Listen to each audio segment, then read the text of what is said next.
दोस्तों नमस्कार, मैं सर्वेश जियो स्टडी पर आपका स्वागत करता हूं। आज सामान्य अध्ययन के अंतर्गत एनवायरनमेंट से संबंधित मैं अत्यंत महत्वपूर्ण क्वेश्चन आपके लिए लेके आया हूं।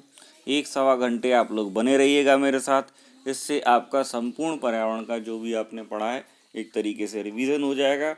इसमें ऐसे प्रश्नों को संकलित किया है जिसकी जो परीक्षा है उसमें आने की अत्यंत संभावना है। ठीक है, अगर आप हम लोगों का RO से संबंधित टेस्ट सीरीज लेना चाहते हैं तो इंग्लिश और हिंदी दोनों मीडियम में अवेलेबल है। इसके अलावा भी मेंस आंसर राइटिंग के कोर्सेज चल रहे हैं। हिंदी के लिए, हिस्ट्री के लिए, GS के लिए चल रहा है, पब्लिक एडमिनिस्ट्रेशन के लिए चल रहा है, सोशलॉजी ऑप्शनल और पबएड ऑप्शनल में भी आप लोग एडमिशन ले सकते हैं। बाकी कोई भी पेड कोर्स की जानकारी लेने के लिए आप ये 2 नंबर मैंने दिए हुए हैं आपको, 9453775039 और 7905309727। इन नंबर्स पर आप लोग संपर्क कर सकते हैं। ठीक है, आगे बढ़ते हैं, बिना देर किए हुए शुरू करते हैं। ठीक है, मैं आपको थोड़ा सा समय दूंगा ताकि आप लोग देख सकें क्या सही उत्तर है। ठीक, पहला क्वेश्चन है, निम्नलिखित बहुपक्षीय सम्मेलनों में से कौन सा स्थायी प्रदूषक से मानव स्वास्थ्य और पर्यावरण की रक्षा के लिए संबंधित है? तो पहला प्रश्न आप लोग देख लीजिए। ए बॉन सम्मेलन, बी स्टॉकहोम सम्मेलन, सी रॉटरडैम सम्मेलन और डी बासल सम्मेलन।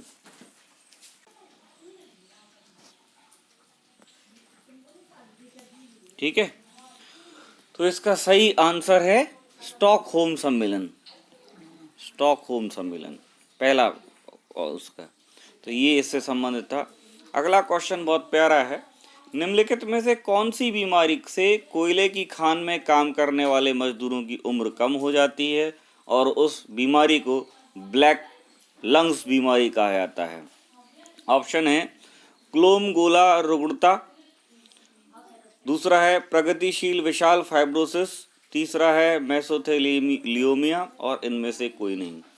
तो जो मजदूर बेचारे कोयले की खान में काम करते हैं उनको क्लोम गोलाणु रुग्णता नामक रोग हो जाता है। ठीक है, और उनसे उनकी उम्र कम हो जाती है। तो इसका सही उत्तर होगा ए।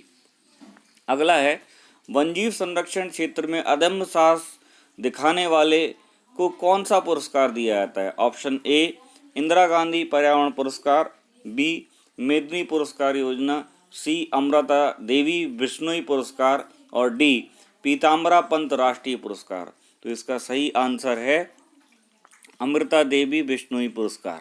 ठीक है, इसके बारे में मैं एक चीज़ और बता दूं, इसमें आपको जो व्यक्ति इस पुरस्कार को जीतता है उसको पुरस्कार के रूप में 1 लाख रुपए की राशि दी जाती है। ठीक है, तो ये भी आप याद रखिएगा। इसके बाद देखिए, दाचीगाम राष्ट्रीय उद्यान कहाँ है? तो दाचीगाम जो राष्ट्रीय उद्यान है वो जम्मू कश्मीर जो स्टेट है आपकी वहाँ पर है। ठीक है, ये जो नेशनल पार्क की जो लिस्ट होती है उसको आप अच्छे से देख लें। ठीक है ना, उससे एक आध क्वेश्चन कोई ना कोई आ जाता है, या तो वहाँ की कोई स्पीशीज से आ जाता है या वो किस राज्य में है वहाँ से आ जाता है। अगले क्वेश्चन पे चलते हैं। अगला क्वेश्चन है, समताप मंडल में ओजोन गैस की परत की मोटाई किस इकाई में नापी जाती है? ए सीवर्ट्स, बी डॉप्सन, सी मेल्सन, डी इनमें से कोई नहीं। इसका सही आंसर जो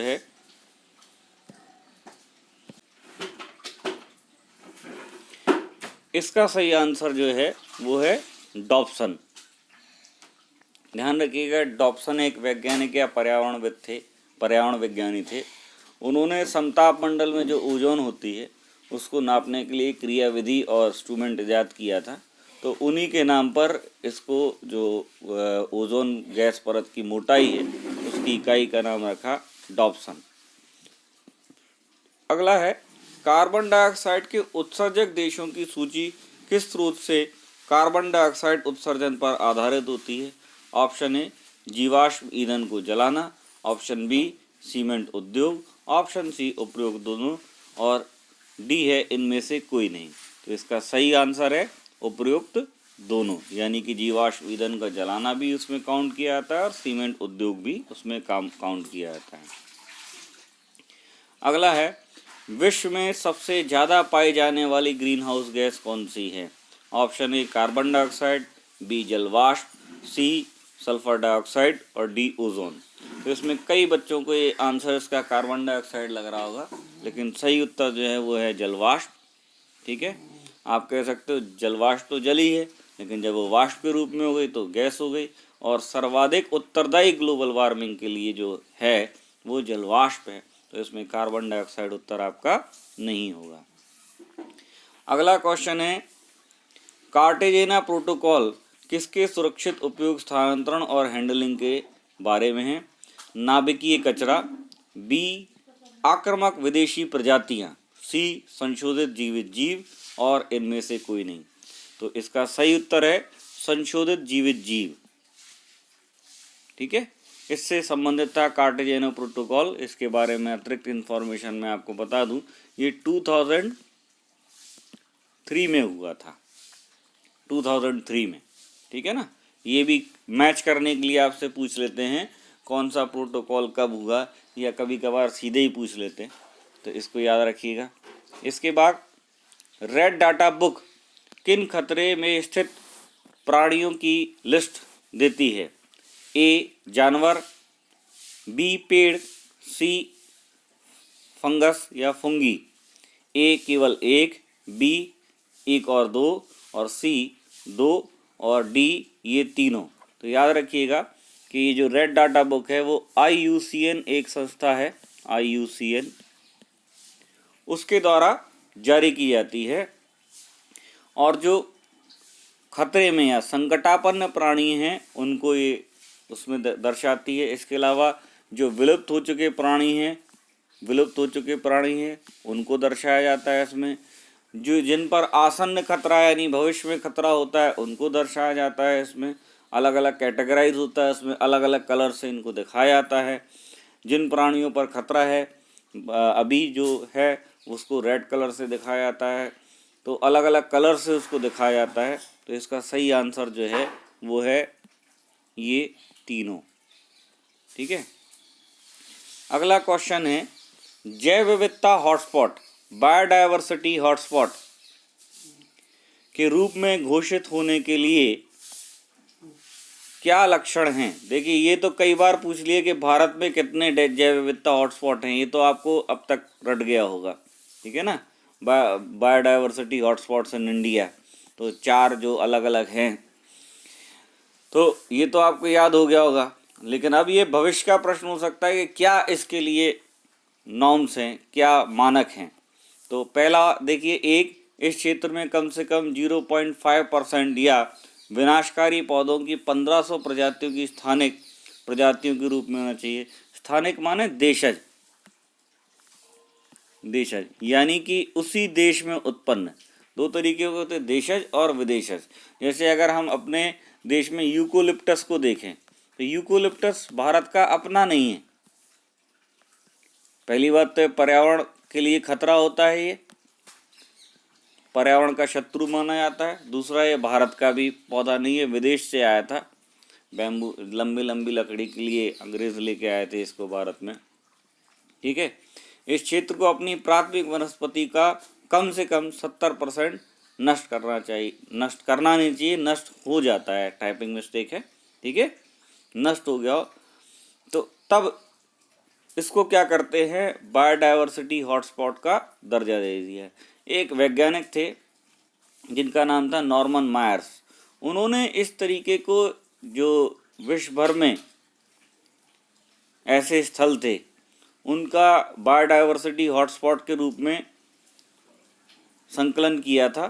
ठीक है ना, और उसी के आधार पर पूरे विश्व में हम बायोडायवर्सिटी हॉटस्पॉट्स को देखते हैं। ठीक है, तो इसका सही उत्तर होगा सी,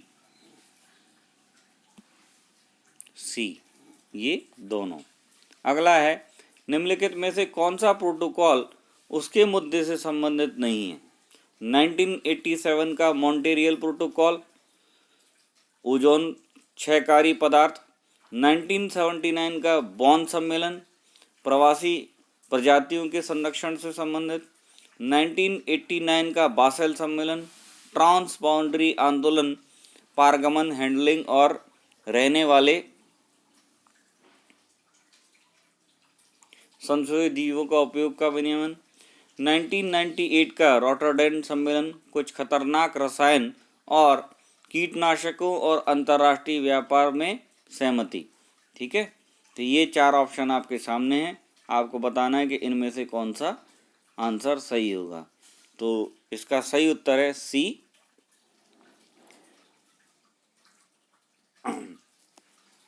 ये वाला आंसर इसका सही है।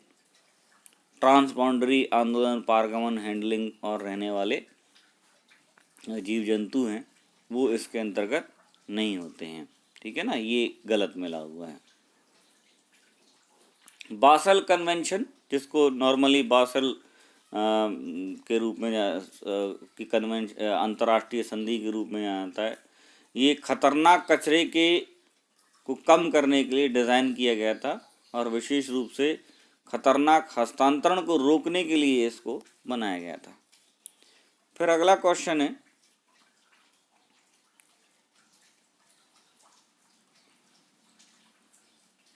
ये नाइट्रोजन चक्र में मिट्टी नाइट्रेट्स को मुक्त नाइट्रोजन में किसके द्वारा बदल दिया जाता है? A nitrifying bacteria, B denitrifying bacteria, C ammonifying bacteria, D इनमें से कोई नहीं। तो इसका सही आंसर है डीनाइट्रीफाइंग बैक्टीरिया।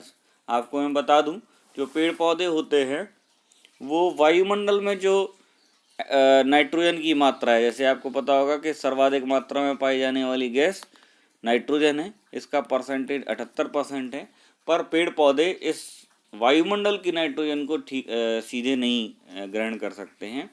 मिट्टी में जो घुलित नाइट्रेट्स होते हैं उनको वो ग्रहण करते हैं, और इसका एक पूरा नाइट्रोजन चक्र होता है जिसमें कई किस्म के जीवाणु भाग लेते हैं। उनमें से ऐसे जीवाणु जो नाइट्रेट्स को फिर से नाइट्रोजन में बदलते हैं उनको डीनाइट्रीफाइंग बैक्टीरियाज कहते हैं। ठीक है, अगला क्वेश्चन देखिए, सल्फर डाइऑक्साइड के प्रदूषण का जैविक सूचक क्या है?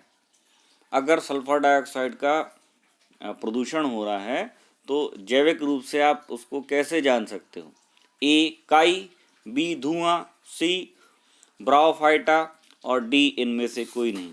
इसका सही आंसर है ए काई, ए काई। ठीक है ना, अगर काई है तो जैविक रूप से आप लोग जान सकते हो कि सल्फर डाइऑक्साइड का जो उत्पादन है वो बहुत ज़्यादा हो रहा है। ठीक है ना, इसके बाद देखिए अगला क्वेश्चन है, पानी में फर्न, अजोला और साइनोबैक्टीरिया एनाबीना के बीच कैसा संबंध होता है? ए सहजीवी संबंध, बी पारस्परिक संबंध, सी परजीविता संबंध और डी आद्य सहयोग संबंध। तो इसका सही आंसर है सहजीवी संबंध। सहजीवी संबंध, ध्यान रखिएगा, मैं आपको बता दूं, सहजीवी संबंध एक ऐसा संबंध होता है जो दो जीवों के बीच इस प्रकार से होता है, मान लीजिए एक जीव ए है और दूसरा जीव बी है, तो ए का लाभ बी को मिले और बी का लाभ ए को मिले, ऐसे संबंध को हम सहजीवी संबंध कहते हैं। और ये इसका बहुत अच्छा उदाहरण है पानी में पाया जाने वाला फर्न अजोला और साइनोबैक्टीरियम एनाबीना, ये इनके बीच सहजीवी संबंध होता है। ठीक है ना, ध्यान रखिएगा इस चीज़ को। परजीवी संबंध, जिसमें सिर्फ एक जीव को लाभ हो, जैसे आपके सर में पड़ने वाले जुएं और आप, तो जुआ जो है वो परजीवी है हमारे लिए। फिर निम्नलिखित में से कौन सा मूंगा चट्टान का क्षेत्र नहीं है? प्रवाल चट्टान जो होती हैं वो क्षेत्र भारत में कौन सा नहीं है? मन्नार की खाड़ी ए, बी ऑप्शन है खंबात की खाड़ी, सी लक्षद्वीप और डी अंडमान निकोबार द्वीप समूह। ठीक है, तो ध्यान रखिएगा कि भारत में जो खंबात की खाड़ी है वो वहाँ पर प्रवाल भित्तियाँ नहीं पाई जाती हैं, बाकी मूंगा की चट्टानें मन्नार की खाड़ी में पाई जाती है, लक्षद्वीप पर पाई जाती है, अंडमान निकोबार द्वीप समूह पर पाई जाती है। इसके अलावा में आप एक और नाम ऐड कर लीजिएगा इसमें, कच्छ की खाड़ी, कच्छ की खाड़ी, ठीक है। ये भी तो 4 क्षेत्र हो गए जहां पर भारत में ये पाया जाता है। फिर कह रहा है धरणीय विकास के, धरणीय विकास माने जिसको हम सस्टेनेबल डेवलपमेंट या हिंदी में सतत विकास, संपोषणीय विकास के रूप में जानते हैं, के संदर्भ में अंतर पीढ़ीगत संवेदनशीलता का विषय है प्राकृतिक संसाधन, भौतिक संसाधन, औद्योगिक संसाधन या सामाजिक संसाधन। तो इसका सही उत्तर है प्राकृतिक संसाधन। इसका सीधा सा उत्तर ये है कि आप धरणीय विकास एक ऐसा विकास की अवधारणा है जिसमें हम इस प्रकार से विकास करते हैं ताकि हमारी आने वाली पीढ़ियों के लिए भी विकास की संभावना बनी रहे, ठीक है ना। हम उदाहरण ले लेते हैं कोयला, तो कोयला का आज इतना हम उपभोग ना कर लें कि आने वाली पीढ़ी सिर्फ कोयले को चित्रों में जाने, ठीक है। ये सीमित संसाधन है। अगला देखिए, सौर विकिरण की सबसे महत्वपूर्ण भूमिका होती है कार्बन चक्र में, हाइड्रोजन चक्र में, जल चक्र में, नाइट्रोजन चक्र में। तो इसका सही आंसर है जल चक्र। जल चक्र में आपको पता है सबसे ज़्यादा भूमिका होती है, ठीक है। उसके बाद देखिए अगला है, वर्षा की मात्रा निर्भर करती है हवा के दबाव पर, वायुमंडल में नमी पर, जल चक्र पर, तापक्रम पर। इनमें से एक से अधिक ऑप्शन सही हैं, लेकिन अगर आपको कोई एक चुनना हो तो आपका सही आंसर है वायुमंडल में नमी पर। जितनी अधिक वायुमंडल में नमी होगी उतनी अधिक वर्षा की मात्रा की संभावना ज़्यादा है। कॉमन सेंस की बात है खैर। फिर निम्नलिखित में से कौन एक का संबंध पर्यावरण की सुरक्षा से कम नहीं है। देखिए ये थोड़ा सा एक ऐसा प्रश्न है जिसके 2 किस्म के उत्तर हो सकते हैं, ठीक है। पहला देखिए, धरणीय विकास, सस्टेनेबल डेवलपमेंट, तो ये तो पक्का ही है, ये तो ऑप्शन होगा, मतलब इसका तो संबंध है ही, तो इस ऑप्शन को हम लोग हटा देते हैं, सॉरी। उसके बाद गरीबी कम करना, सी वातानुकूलन और डी कागज के थैले बनाना। तो देखिए कागज के थैले बनाएंगे तो जो पॉलीथीन का यूज़ है वो कम होगा, इस तरीके से पर्यावरण संरक्षा होगी, तो ये भी हटा दीजिए आप। इसके बाद देखिए वातानुकूलन, अगर वातानुकूलन यानी कि एसी वगैरह चलाएंगे तो पर्यावरण की सुरक्षा को हानि होगी, इस तरीके से वातानुकूलन संबंध हो गया। गरीबी कम करना इससे डायरेक्टली संबंधित नहीं है पर इनडायरेक्टली संबंधित है कि अगर आप कोई योजना लाते हो, सपोज दैट एलईडी बल्ब आप खरीदवाना चाहते हो पर एलईडी बल्ब की कीमत 100 रुपये है, तो गरीब आदमी उसको नहीं खरीद सकता। तो अप्रत्यक्ष रूप से ये भी संबंधित है, पर अगर आपको कोई एक ऑप्शन चुनना हो तो इसका सही आंसर होगा गरीबी कम करना, ठीक। इसके बाद अगला क्वेश्चन पे चलते हैं। कह रहा है राष्ट्रीय पर्यावरण अभियांत्रिकी शोध संस्थान, ठीक है, राष्ट्रीय पर्यावरण अभियांत्रिकी शोध संस्थान नीरी अवस्थित है। तो नीरी जो है वो नागपुर में अवस्थित है। ऑप्शन में आपके बंगलौर था, हैदराबाद था, नई दिल्ली था और इसके अलावा आपका नागपुर था। तो इसका सही आंसर है नागपुर।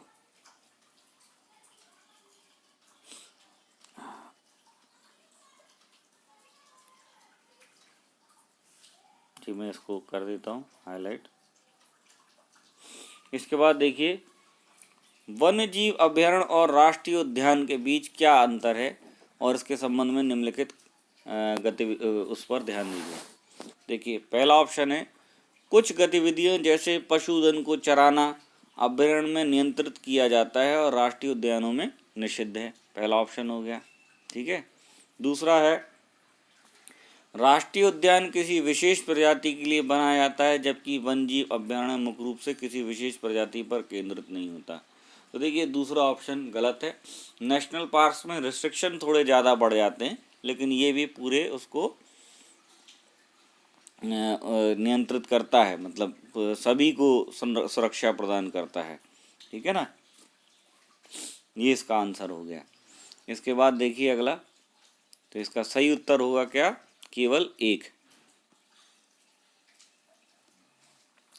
अगला देखिए, मरीन अपवेलिंग, समुद्री अपवेलिंग के संबंध में निम्नलिखित कथनों पर विचार कीजिए। अपवेलिंग दुनिया के कुछ सबसे उर्वर पारिस्थितिकी तंत्रों का सृजन करता है, पहला। दूसरा है, अपवेलिंग समुद्री जीवों को प्रभावित करती है, ऑप्शन देख लीजिए। और तीसरा है, यह कुछ क्षेत्रों में समुद्री कौरे के विकास को बढ़ावा देता है, ऑप्शन ए है 1 और 2, ऑप्शन बी है 1 3, ऑप्शन सी है 2 3 और ऑप्शन डी है 1 2 3। तो इसका सही आंसर है 1 2 3 डी। देखिए अपवेलिंग एक ऐसी प्रक्रिया है जिसमें धाराएं समुद्र की सतह पर गहराई से ठंडा जल लाती हैं, और इससे क्या होता है, जो मतलब पृथ्वी का घूर्णन होता है उसके कारण होता है। इससे होता ये कि जो पोषक तत्व हैं वो पर्याप्त मात्रा में एक जगह एकत्रित हो जाते हैं, और इस तटीय अपवेलिंग से क्या होता है, शैवाल और अन्य जो प्लावक होते हैं उनका विकास उस क्षेत्र में बढ़ जाता है। उनके विकास के बढ़ जाने से क्या होता है, मछली, समुद्री स्तनधारी और पक्षी जो है भोजन के लिए वहाँ एकत्रित हो जाते हैं, उनको भोजन मिलता है। अपवेलिंग दुनिया के कुछ सबसे उर्वरक पारिस्थितिक तंत्रों का सृजन करता है इस तरीके से। ठीक है ना। तटीय अपवेलिंग क्षेत्र दुनिया के महासागरों के कुल क्षेत्रफल का 1% के आसपास कवर करता है। ठीक है। इसके अलावा आप देखिए अपवेलिंग समुद्री जीवों को प्रभावित भी करता है। सतह तक आने वाला ठंडा जल क्षेत्र की हवाओं को ठंडा करता है, जिससे समुद्र में कौरों का निर्माण भी होता है। तो इसमें ये तीनों सही चीज़ें हो जाएंगी। अगला है, अंटार्कटिका क्षेत्र में ओजोन छिद्र का निर्माण किसके कारण होता है? ध्रुवीय समताप मंडल, बी क्लोरोफ्लोरोकार्बन का अंतर्वाह, ऑप्शन ए केवल 1, ऑप्शन बी केवल 2 और ऑप्शन सी 1 और 2 दोनों, और डी ना तो 1 और ना ही 2। तो देखिए इसका सही आंसर है सी। देखिए क्या खास बात है कि अंटार्कटिका में ओजोन छिद्र होता है, तो ध्रुवीय जो समताप मंडल है वहाँ पर विशेष प्रकार के बादल पाए जाते हैं, ध्रुवीय समताप मंडल, जो ओजोन क्षरण के लिए उत्तरदायी कारक हैं उनको जो है एकत्र कर देते हैं अंटार्कटिका के ऊपर और आर्कटिक के ऊपर, यानी उत्तरी ध्रुव दक्षिणी ध्रुव दोनों तरफ। तो वहाँ पर छिद्र बनने के लिए इसलिए संभावना बन जाती है। इसका सही आंसर है सी। ठीक है। ये फिर कह रहा है, प्रोजेक्ट टाइगर के संबंध में निम्नलिखित कथनों पर विचार कीजिए। पहला ऑप्शन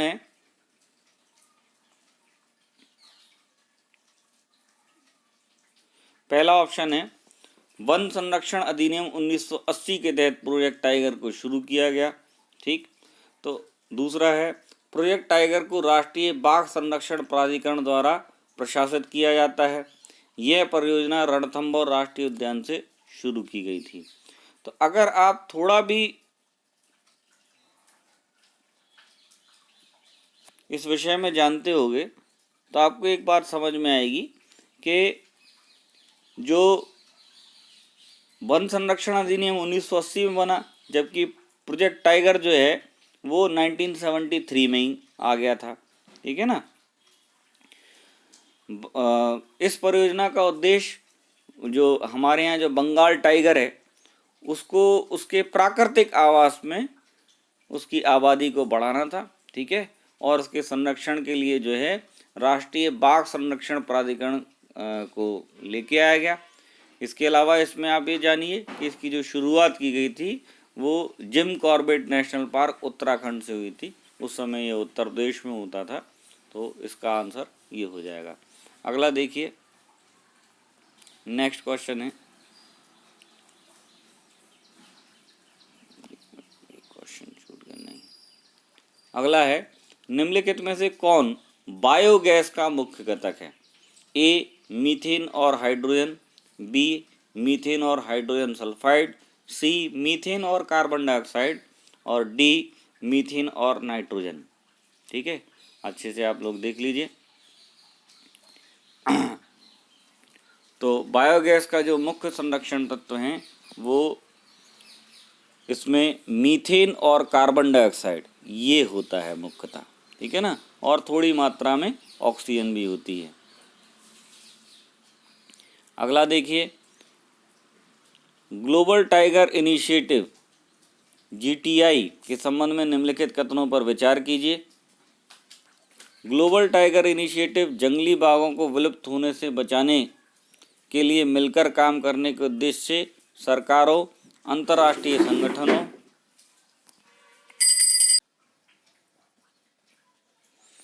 अगला क्वेश्चन देखिए, प्रोजेक्ट टाइगर के संबंध में निम्नलिखित कथनों पर विचार कीजिए। ये तो हो गया, सॉरी। अगला क्वेश्चन देखिए, ग्लोबल टाइगर इनिशिएटिव GTI के संबंध में निम्नलिखित कथनों पर विचार कीजिए। ग्लोबल टाइगर इनिशिएटिव जंगली बाघों को विलुप्त होने से बचाने के लिए मिलकर काम करने के उद्देश्य से सरकारों, अंतर्राष्ट्रीय संगठनों, नागरिक समाज और निजी क्षेत्र का एक वैश्विक गठबंधन है। 2. हिम तेंदुओं को शामिल करने के लिए इस पहल का दायरा बढ़ाया गया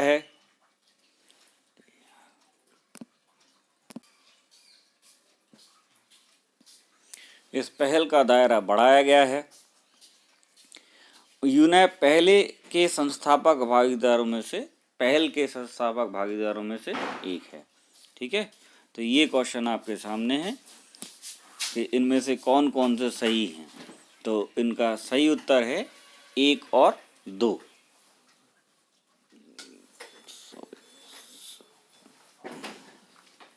ठीक, इसके बारे में हम लोग जान लेते हैं। ये क्या है, ग्लोबल टाइगर इनिशिएटिव को 2008 में, इसको याद रखिएगा, ये शुरू कब हुआ था? 2008 में। 2008 में ये शुरू हुआ। ठीक है, सरकारों, अंतर्राष्ट्रीय संगठनों, नागरिक समाज, संरक्षण और वैज्ञानिक समुदाय और निजी क्षेत्र के वैश्विक गठबंधन के रूप में लॉन्च किया गया था, जिसका उद्देश्य जंगली बाघों को विलुप्त होने से बचाने के लिए मिलकर कार्य करना था। फिर क्या हुआ, मैं इसको ऊपर लिख देता हूँ या नीचे ही लिख देता हूँ। 2013 में इसमें हिम तेंदुए को भी शामिल किया गया। 2013 में इसका विस्तार किया गया और उसमें बाघ के साथ हिम तेंदुए को भी शामिल करने की बात की। खुद GTI जो स्टार्ट हुआ था वो 2008 में हुआ था। ठीक है, फिर GTI के जो संस्थापक भागीदार देश हैं उसमें एक तो विश्व बैंक है, विश्व पर्यावरण सुविधा है, स्मिथसोनियन इंस्टीट्यूशन है, सेव द टाइगर फंड है और इंटरनेशनल टाइगर गठबंधन है। इसके अलावा 40 से अधिक गैर सरकारी संगठन इसका प्रतिनिधित्व करते हैं। इस पहल का नेतृत्व 13 बाघ रेंज के देशों द्वारा किया जाता है। नवंबर 2010 में बाघ रेंज देशों के नेताओं ने टाइगर संरक्षण पर सेंट पीटर्सबर्ग घोषणा को अपनाने के लिए रूस के सेंट पीटर्सबर्ग में एक अंतर्राष्ट्रीय टाइगर फोरम में शामिल हुए थे वो लोग। इसके कार्यान्वयन तंत्र का समर्थन किया, जिसे ग्लोबल टाइगर रिकवरी प्रोग्राम कहा जाता है। इसका लक्ष्य 2022 तक उनके भौगोलिक क्षेत्र में लगभग 3200 से 7000 से अधिक जंगली बाघों की संख्या को लगभग दोगुना करना है। ये इसका उद्देश्य है। तो इसका उत्तर 1, 2 सही हो जाएगा। यूनेप इसके संस्थापक भागीदारों में से नहीं है। अगला देखिए, कछुए के संबंध में निम्नलिखित कथनों पर विचार कीजिए। कछुए नदियों में स्कैवेंजर के रूप में काम करते हैं। स्कैवेंजर मतलब कि जो साफ सफाई टाइप का काम। ये स्वस्थ जलीय पारितंत्र के संकेतक हैं। इनके समक्ष मुख्य रूप से भोजन और व्यापार के कारण गंभीर खतरा उत्पन्न हो गया है। तो ये तीनों ही कथन इसके सही हैं, ठीक है। इसका आंसर डी 1 2 3 हो जाएगा, ये आंसर हो जाएगा इसका। देखिए ये कछुए जो होते हैं, ये जो मर जाती हैं मछलियाँ या और जलीय जीव, उनको खा करके नदियों को साफ करते हैं, और इसके अलावा शाक भक्षण इत्यादि वगैरह भी करते हैं, ठीक है ना। तो इस तरीके से इसको जो नदी या उस क्षेत्र में जो भी जलीय पारितंत्र है उसको सफाई में इनकी महत्वपूर्ण भूमिका होती है, ठीक है। इसके अलावा स्वस्थ जलीय पारितंत्र का संकेतक होते हैं, ये बात बिल्कुल सही है। और इनके ऊपर गंभीर खतरा मंडरा रहा है। जो हमारा राष्ट्रीय स्वच्छ गंगा मिशन है और वन जीव संस्था ने एक संयुक्त रूप से रिपोर्ट जारी की थी, उसमें बताया था कि जो कछुओं की संख्या जो कम हो रही है उसके कुछ उन्होंने कारण बताए थे। उनमें से एक कारण था आवास विखंडन, यानी कि जो रहने का स्थान है वो समाप्त हो रहा है, आवास विखंडन, ठीक है। दूसरा कारण उन्होंने बताया था बांधों और बैराज, जो बांध बन जाते हैं, बैराज बन जाते हैं, उनसे। इसके अलावा प्रदूषण तो आप लोग जानते ही हो, एक कारण हो सकता है। इसके अलावा अवैध शिकार, कछुओं का शिकार होता है, ठीक है, उसके लिए। और मछली पकड़ने का जो जाल होता है उसमें भी जब कछुए फंस जाते हैं तो कई बार उनकी मृत्यु हो जाती है। तो इन सब कारणों से जो है कछुए का जो है खतरा उत्पन्न हो गया है। लेकिन इनमें से भी अगर देखें तो सबसे ज़्यादा जो खतरा है वो है भोजन और व्यापार के कारण गंभीर खतरा उत्पन्न हुआ है। व्यापार के लिए इनको पकड़ लिया जाता है, उसके बाद उनको उस क्षेत्र से जो उनका घर है एक तरीके से वहाँ से हटा दिया जाता है। फिर अगला क्वेश्चन देखिए, ये भी बड़ा अच्छा क्वेश्चन है। क्वेश्चन है जीवमंडल के भीतर जीवन के लिए आवश्यक ऊर्जा का केवल सूर्य से प्राप्त होती है। ध्यान से सुनिएगा क्वेश्चन, क्योंकि गड़बड़ भी हो सकता है। फिर दूसरा है बायोम एक इकोटोन से बड़ा क्षेत्र होता है, ठीक है। तीसरा है एक अच्छी तरह से विकसित इकोटोन में कुछ अद्वितीय जीव मौजूद हो सकते हैं जो आसन्न पारिस्थितिक तंत्र में अनुपस्थित हो सकते हैं, ठीक है। अब मेरी बात को ध्यान से सुनना आप लोग। देखिए जीवमंडल में ऊर्जा का सर्वाधिक मुख्य स्रोत सूर्य तो है, लेकिन वो एकमात्र स्रोत नहीं है, ठीक है ना। इसके अलावा कुछ ऐसे बैक्टीरियाज होते हैं जिनको हम कहते हैं केमोसिंथेटिक बैक्टीरियाज, ये भी ऊर्जा उत्पन्न करते हैं, ठीक है। तो ये पहला वाला जो कथन हो जाएगा वो गलत हो जाएगा। इसके बाद देखिए आप अगले में देखेंगे, दूसरा जो ऑप्शन था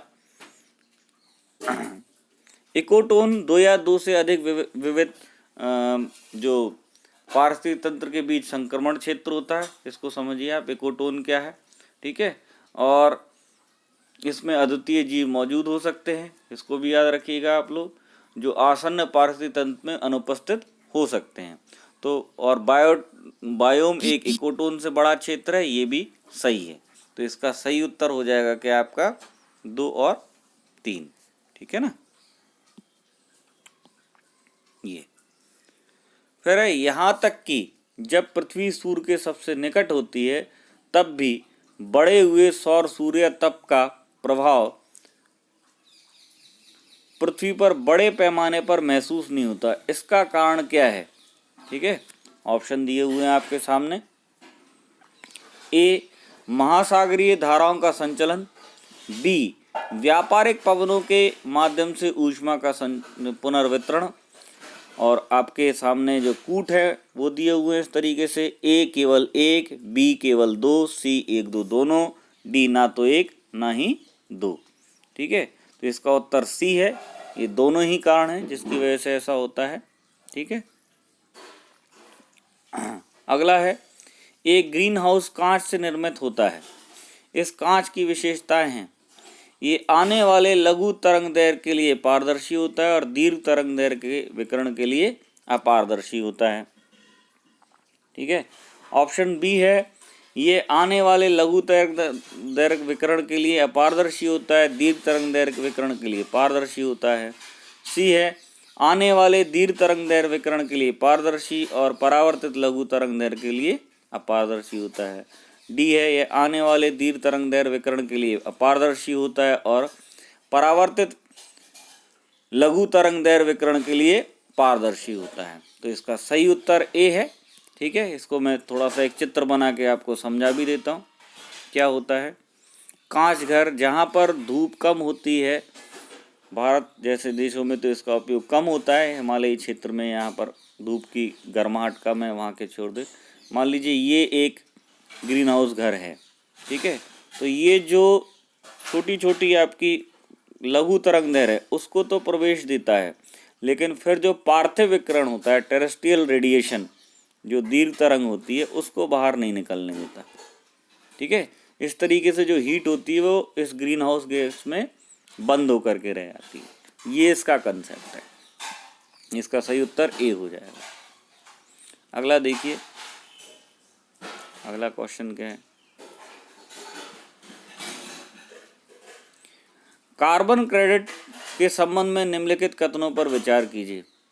कार्बन क्रेडिट की अवधारणा को क्योटो प्रोटोकॉल में औपचारिक रूप दिया था। कार्बन क्रेडिट उन समूह या देशों को दिया जाता है जिन्होंने ग्रीन हाउस गैस को अपने कोटे से कम उत्सर्जन किया है। कार्बन क्रेडिट का व्यापार संयुक्त राष्ट्र पर्यावरण कार्यक्रम द्वारा समय समय पर निर्धारित मूल्य पर किया जाता है। अब ध्यान रखिएगा, इसको थोड़ा सा मैं फिर समझाता हूँ कि इसका जो आंसर है वो 1 और 2 है। ठीक है, क्योटो प्रोटोकॉल में कार्बन क्रेडिट की अवधारणा आई थी, और कार्बन क्रेडिट का अवधारणा में ये था कि अगर कोई देश जो उसके लिए कार्बन मानक है उससे कम उत्सर्जन करता है तो उसको कार्बन क्रेडिट दिया जाएगा, और एक कार्बन क्रेडिट वो जो है अन्य देशों को बेच सकता है। ठीक है, लेकिन जो इसका मूल्य है वो संयुक्त राष्ट्र पर्यावरण कार्यक्रम नहीं निर्धारित करता है, बल्कि ये तय किया गया था कि बाजार मूल्य पर इसको जो है, जो भी उस समय का प्रचलित बाजार मूल्य होगा उस पर इसका व्यवसाय या कारोबार किया जाएगा। तो इसका सही आंसर हुआ क्या आपका 1 और 2, यानी कि बी आंसर इसका हो जाएगा।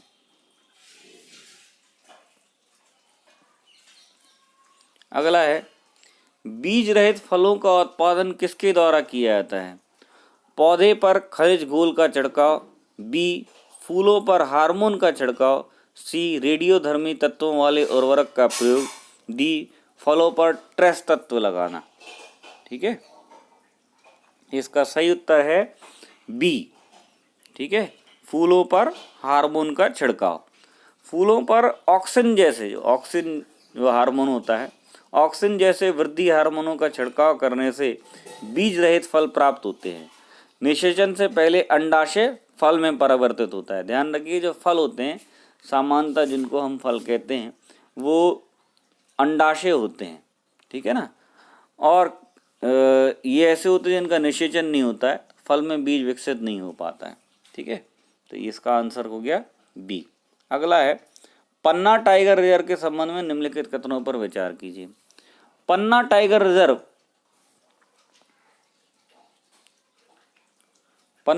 रिजर्व उत्तर प्रदेश में विंध्य पर्वत श्रृंखला के उत्तरी भाग में स्थित है। ठीक है, तो ये सुनते ही आपको सही उत्तर आ गया होगा समझ में क्या है। इसे यूनेस्को के बायोस्फीयर रिजर्व घोषित किया गया है। फिर दूसरा है, केन बेतवा नदी को जोड़ने की परियोजना पन्ना टाइगर रिजर्व से होकर के गुजरती है। तो सबसे पहले तो आप ये जानते होंगे कि पन्ना टाइगर रिजर्व जो है वो उत्तर प्रदेश नहीं है बल्कि मध्य प्रदेश में है। तो एक ऑप्शन तो हटा दीजिए। जैसे ही आप एक ऑप्शन हटाएंगे तो ये 1, 2 वाला ऑप्शन चला गया आपका, इसके अलावा में 1, 2, 3 वाला ऑप्शन चला गया आपका।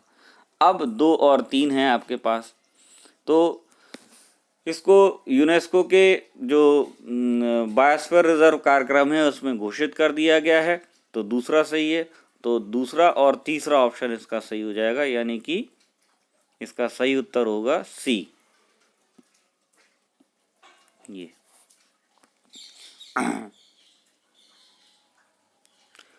तो ये बात तो सही है कि पन्ना टाइगर रिजर्व जो है विंध्य पर्वत श्रृंखला में, लेकिन वो मध्य प्रदेश में है। केन नदी जो यमुना की एक सहायक नदी है वो इससे बह करके गुजरती है। और पन्ना क्षेत्र अपने हीरा खनन के लिए भी प्रसिद्ध है, आपको ज्ञात होगा।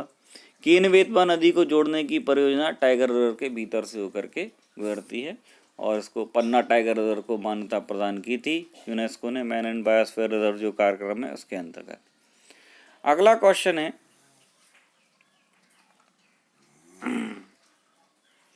निम्नलिखित में से किस टाइगर रिजर्व ने बाघों की संख्या को निर्धारित समय से पूर्व दुगना करने के लिए 13 बाघों वाले देशों में से पहला अंतर्राष्ट्रीय पुरस्कार TX2 प्राप्त किया? ठीक है ना, ये T×2 है actually. A Bandipur tiger reserve, B Pilibhit tiger reserve, C Periyar tiger reserve और D Tadoba Andhari tiger reserve. तो ये पुरस्कार जो है वो प्राप्त किया आपके पीलीभीत टाइगर रिजर्व में। ठीक है, पीलीभीत टाइगर रिजर्व, ये सही उत्तर है इसका। फिर अगला देखिए आप लोग, फ्लाई ऐश के संबंध में निम्नलिखित कथनों पर विचार कीजिए। पहला है, फ्लाई ऐश PM2.5 का एक प्रमुख स्रोत है। 2, यह जल और अन्य सतहों पर जम सकता है। 3, ये हवा से प्रसारित होता है लेकिन 1-2 किलोमीटर क्षेत्र से अधिक विस्तारित नहीं होता। 4, इसमें कोयले से भारी धातुएं बड़ी मात्रा में ब्लैक कार्बन मौजूद होता है। तो आपको बताना है कि इसमें कौन कौन से सही है। ठीक है ना, तो इसके जो सही है वो है, सही उत्तर है इसका ए, यानी कि 1, 2 और 4। ठीक है ना, क्या सही उत्तर है इसका? 1, 2 और 4। अगला आ जाइए, अगला देखिए, भारत रामसर सम्मेलन का एक पक्षकार देश है और उसने कई क्षेत्रों को रामसर स्थल घोषित किया है। निम्नलिखित में से कौन सा कथन सर्वश्रेष्ठ वर्णन करता है कि हम इस कन्वेंशन के संदर्भ में साइटों को कैसे बनाए रखना चाहिए? ए, पारिस्थितिक तंत्र के माध्यम से सभी स्थलों का संरक्षण प्रदान करना और केवल पर्यटन और मनोरंजन की अनुमति देना। बी, सभी साइटों को मनुष्य के लिए पूरी तरह अक्षुण्ण रखना ताकि उनका दोहन ना किया जा सके। सी, सभी साइटों को बिना किसी दोहन के एक निश्चित अवधि के लिए संरक्षित रखना और भावी पीढ़ियों को उनका पूर्ण उपयोग करने के लिए अनुमति प्रदान करना। डी, पारिस्थितिकी तंत्र दृष्टिकोण के माध्यम से सभी साइटों का संरक्षण करना और उनके टिकाऊ उपयोग की अनुमति प्रदान करना। तो इसका सही उत्तर है डी, पारिस्थितिकी तंत्र दृष्टिकोण के माध्यम से सभी साइटों का संरक्षण करना और उनके टिकाऊ उपयोग की अनुमति प्रदान करना। ठीक है, आपको ये तो पता होगा कि रामसर जो है ईरान में एक स्थान है और वहाँ 1971 में 2 फरवरी 1971 में जो है रामसर कन्वेंशन हुआ था और इस कन्वेंशन में आर्द्र भूमि या वेटलैंड के संरक्षण के लिए लिया गया था और भारत उसका पक्षकार देश है। ठीक है ना, रामसर का। और 2 फरवरी को आर्द्र भूमि दिवस बनाया जाता है, आर्द्र भूमि दिवस बनाया जाता है। ठीक, अगले क्वेश्चन पे आते हैं हम लोग। अगला है, बिश्केक घोषणा किसके संरक्षण के लिए अपनाया गया? बाघ, तारा कछुआ, पेंगोलिन, हिम तेंदुआ। तो इसका सही उत्तर है डी, हिम तेंदुआ। ठीक है, बिश्केक जो घोषणा थी, ठीक है, वो बाघ संरक्षण के लिए है। फिर अगला है, यूनेस्को के मानव और जीव मंडल कार्यक्रम man and biosphere reserve programme के संबंध में निम्नलिखित कथनों पर विचार कीजिए। यूनेस्को का मानव और जीव मंडल कार्यक्रम एक अंतर सरकारी कार्यक्रम है जिसका उद्देश्य लोगों और वातावरण के बीच संबंधों में सुधार के लिए एक वैज्ञानिक आधार स्थापित करना है। ठीक है, दूसरा है, इसके तहत संरक्षित क्षेत्र के वनस्पतियों और जीवों तथा इन क्षेत्रों में रहने वाले मानव समुदाय को भी संरक्षण प्रदान किया जाता है। तीसरा है अगस्तमलाई बायोस्फीयर रिजर्व, यूनेस्को के मैन एंड बायोस्फीयर शामिल होने वाला भारत का पहला रिजर्व है। उपरोक्त में से कौन कौन सा सही है? केवल एक, ऑप्शन बी 1 और 2 दोनों, सी 1 और 3, डी 1 2 3। ठीक है, तो इसका सही आंसर है बी यानी कि 1 और 2।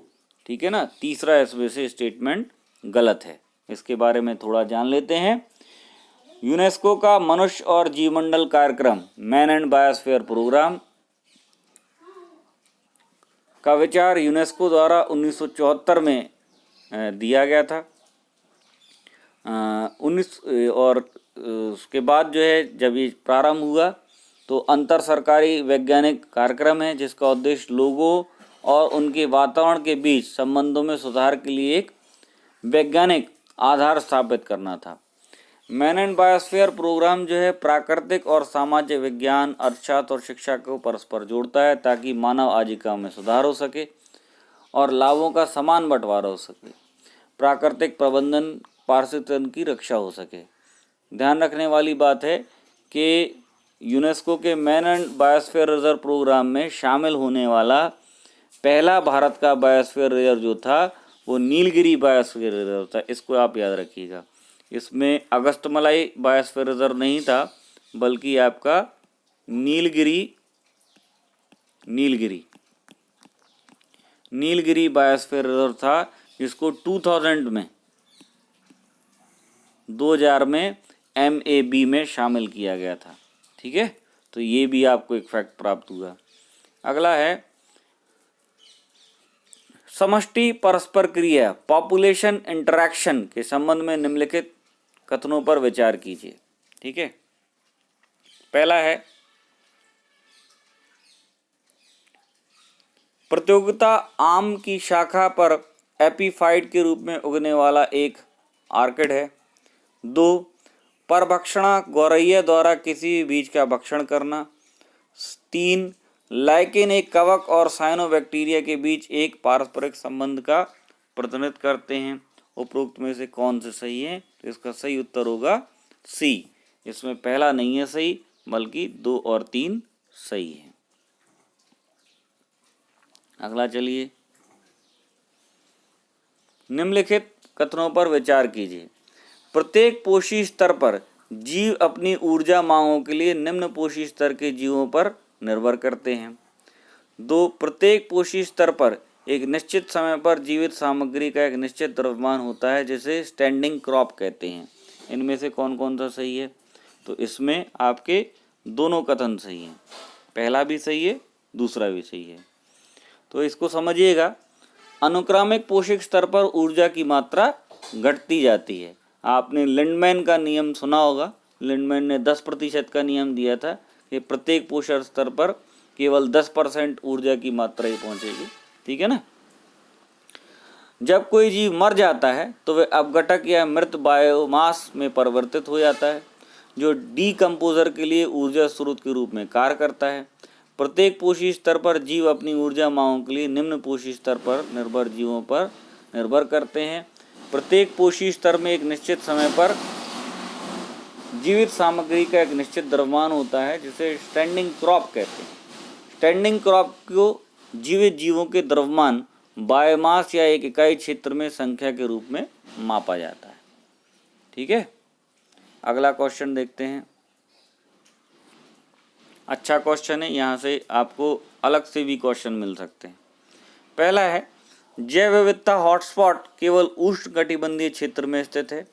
दूसरा है भारत में 4 यथा पूर्वी हिमालय, पश्चिमी हिमालय, पश्चिमी घाट और अंडमान और निकोबार द्वीप समूह जैव विविधता हॉटस्पॉट हैं। और पूछा है इनमें से कौन सा सही है? केवल 1, केवल 2, 1 और 2 दोनों, ना तो 1 और ना ही 2। तो ध्यान दीजिएगा कि इसमें दोनों ही गलत है, ना तो 1 सही है और ना ही 2 सही है। ठीक है, तो समझिए जरा। जैव विविधता हॉटस्पॉट एक जैव भौगोलिक क्षेत्र है जिसमें जैव विविधता के महत्वपूर्ण स्तर होते हैं जो मानव अधिवास के कारण खतरे में आ गए हैं। जैव विविधता हॉटस्पॉट के रूप में मान्यता प्राप्त करने के लिए एक क्षेत्र को 2 कठोर मानदंडों को पूरा करना होता है। पहला, क्षेत्र में 1500 से अधिक स्थानिक सम्मानीय पौधों की प्रजाति होना चाहिए। दूसरा, इसकी 70% से अधिक प्राथमिक वनस्पतियां नष्ट हो चुकी हों। दुनिया भर में 36 क्षेत्रीय हॉटस्पॉट हैं। भारत में 4 जैव विविधता हॉटस्पॉट तो हैं, लेकिन वो कौन से हैं वो देखिए। वो है इंडो बर्मा क्षेत्र, सुंदरलैंड और पश्चिमी घाट और हिमालयन क्षेत्र। ठीक है ना। अगला देखिए आप,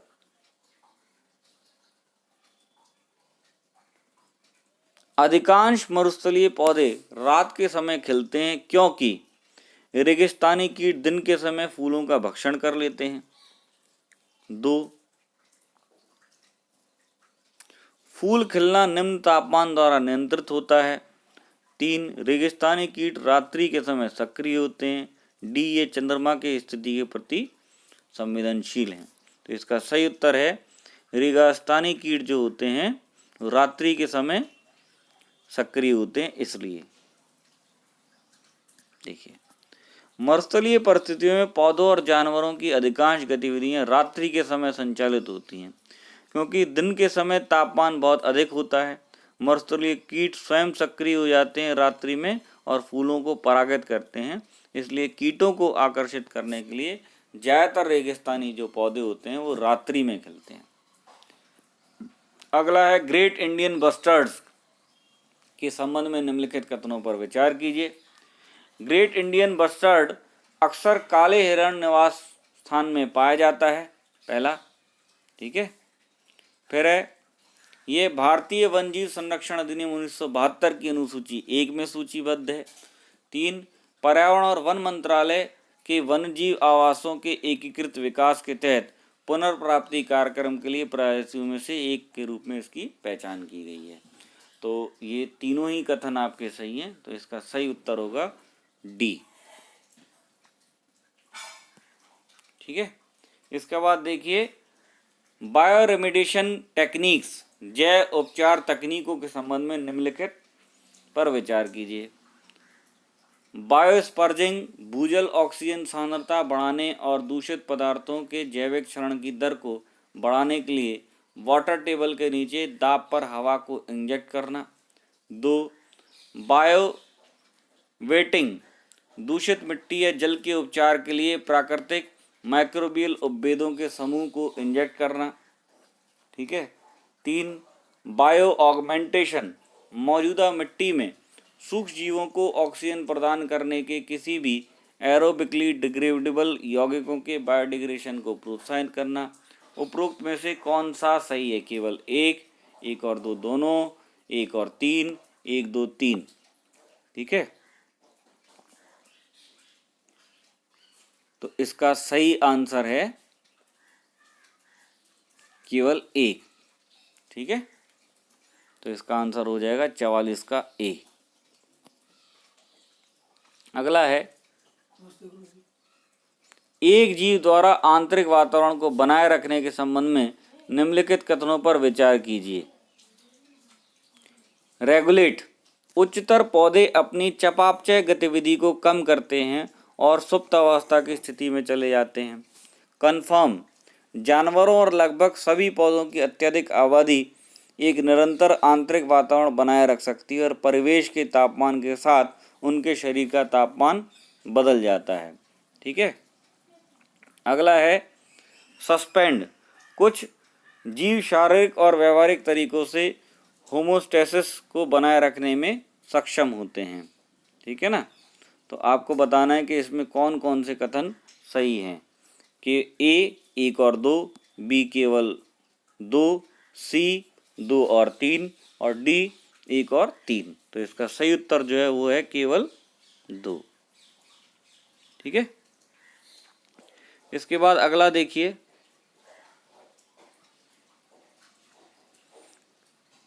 सीतासियन स्टैंडिंग जिसे आमतौर पर बीचिंग के रूप में जाना जाता है, एक ऐसी घटना है जिसमें व्हेल और डॉल्फिन समुद्र तटों पर फंस जाती है, इसके पीछे निम्नलिखित में से कौन से संभावित कारण हैं?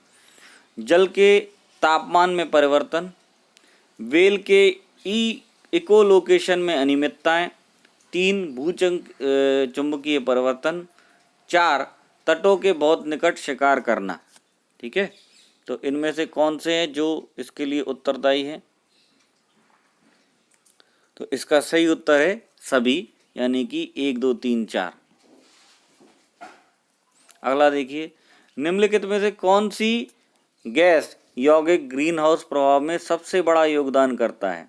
ए मीथेन, बी नाइट्रोजन के ऑक्साइड्स, सी जलवाष्प, डी कार्बन डाइऑक्साइड। तो इसका सही उत्तर है जलवाष्प। इस पे थोड़ा प्रकाश डालता हूं मैं। देखिए, जलवाष्प को हमको लगता जरूर है कि जलवाष्प तो जल है, तो ये तो क्या ग्रीन हाउस गैस प्रभाव उत्पन्न करेगा, लेकिन वास्तविकता ये है कि जलवाष्प सर्वाधिक जो है ग्रीन हाउस गैस जो प्रभाव है वो उत्पन्न करता है। फिर कह रहा है सोकार वेटलैंड के संबंध में निम्नलिखित पर विचार कीजिए। पहला है, सोकार वेटलैंड सिक्किम में स्थित एक रामसर स्थल है। ठीक है। दूसरा है, संपूर्ण सोकार बेसिन एक अति लवणीय झील है। फिर तीसरा है, ये बर्ड लाइफ इंटरनेशनल के अनुसार महत्वपूर्ण पक्षी क्षेत्र भी है और मध्य एशियाई फ्लाईवे में एक प्रमुख मंचन स्थल है। तो आपको बताना है कि इसमें कौन सा सही है। ए 1 और 2, बी 1 और 3, सी 2 और 3, डी केवल 3। तो इसका सही उत्तर है डी केवल 3। क्या, इसके बारे में देखते हैं। सोकार बेसिन एक उच्च ऊंचाई वाली आर्द्रभूमि है जिसमें 2 प्रमुख जल निकाय हैं। स्टार्टसापुक्सो यानी मीठे पानी की एक झील है, और सोकार यानी अति खारा लवणीय स्थित है, जो भारत के लद्दाख के चांगथांग क्षेत्र में, तो सिक्किम में नहीं है, लद्दाख के चांगथांग में। इसे सोकार कहा जाता है, जिसका अर्थ है सफ़ेद झील, यानी अत्यधिक लवणीय जल के वाष्पीकरण सफ़ेद नमक के प्रवाह के कारण। यह बर्ड लाइफ इंटरनेशनल के अनुसार महत्वपूर्ण पक्षी क्षेत्र और मध्य एशियाई फ्लाईवे में एक प्रमुख मंचन स्थल है। फिर कह रहा है, भारत में कौन सी आर्द्रभूमियां मॉन्ट्रेक्स रिकॉर्ड में शामिल हैं? मानसर झील, 2 केवलादेव राष्ट्रीय उद्यान, 3 चिल्का झील। ऑप्शन है ए 1 और 2, बी ऑप्शन है केवल 2, और सी ऑप्शन है 1 और 3, और डी ऑप्शन है 2 और 3।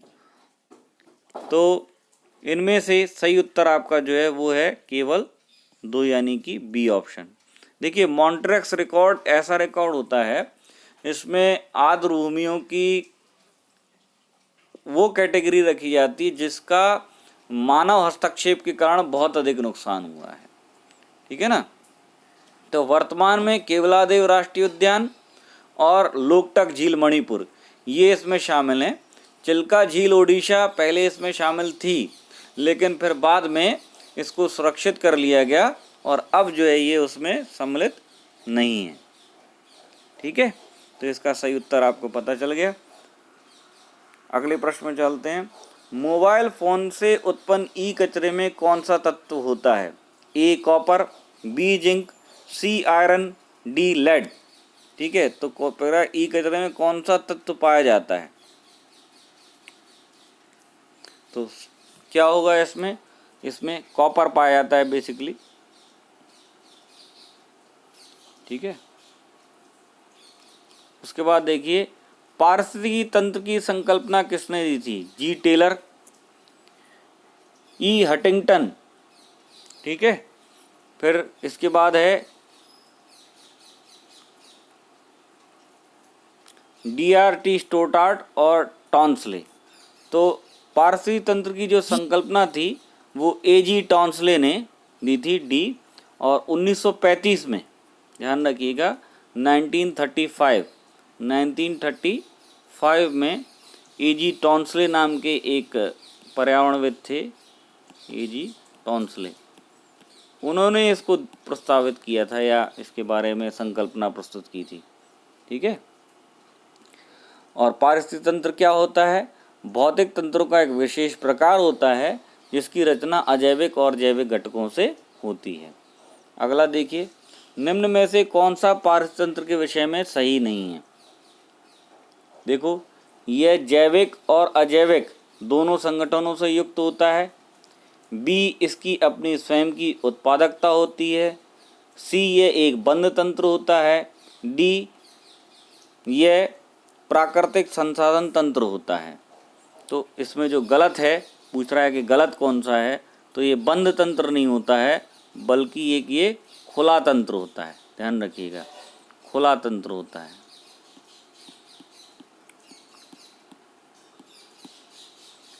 इसके बाद देखिए 53वां, इकोसिस्टम के संबंध में निम्नलिखित में से क्या सत्य है? ए, प्राथमिक उपभोक्ता उत्पादक पर न्यून रूप से आश्रित होता है। बी, प्राथमिक उपभोक्ता उत्पादकों से संख्या में अधिक होते हैं। सी, उत्पादक प्राथमिक उपभोक्ताओं से अधिक होते हैं। डी, द्वितीयक उपभोक्ता अधिकतम होने के साथ साथ बहुत ही शक्तिशाली होता है। तो इसका सही उत्तर जो है वो है सी, उत्पादक प्राथमिक उपभोक्ता से अधिक होते हैं। ठीक है ना। जैसे उत्पादक यानी पेड़ पौधे, तो पेड़ पौधे, गाय, हिरण, इनकी संख्या से पेड़ पौधों की संख्या अधिक होगी। अगर नहीं होगी तो फिर एक स्थिति ये आएगी कि पेड़ पौधे खत्म हो जाएंगे और फिर प्राथमिक उपभोक्ता भी खत्म हो जाएंगे। फिर निम्नलिखित में से कौन सा एक कृत्रिम पारिस्थितिक तंत्र है? ए, धान का खेत। B, one. सी, घास का मैदान। और डी, झील। तो धान का खेत जो होता है वो कृत्रिम पारिस्थितिक तंत्र है। धान का खेत हो गया, घर में हम लोग सजावट के लिए एक्वेरियम लगा लेते हैं, वो भी हो गया। ठीक है ना। और कृत्रिम बनाए गए तालाब हो गए, ये सब जो है इसके उदाहरण हैं। किसके? कृत्रिम पारिस्थितिक तंत्र के। फिर कह रहा है पारिस्थितिक तंत्र संक्रमण अवधारणा का सर्वप्रथम प्रयोग किसने किया? ऑप्शन ए है एल्टन, ऑप्शन बी है बेनेट, ऑप्शन सी है बर्कले और ऑप्शन डी है रेडजेल। तो इसका सही आंसर है बेनेट। बेनेट। देखिए, पारिस्थितिक संक्रमण का अवधारणा का सर्वप्रथम प्रयोग जॉन डब्ल्यू बेनेट ने किया था और उन्होंने 1976 में, ये चीज़ें पढ़ लिया करिए क्योंकि कई बार आ जाता है, एक बुक पूछ ली गई थी पिछले साल 2020 में। 1976 में एक बुक लिखी जिस बुक का नाम था the ecological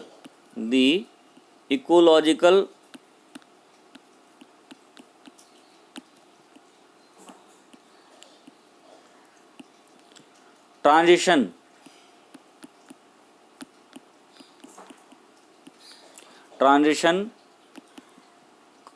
cultural anthropology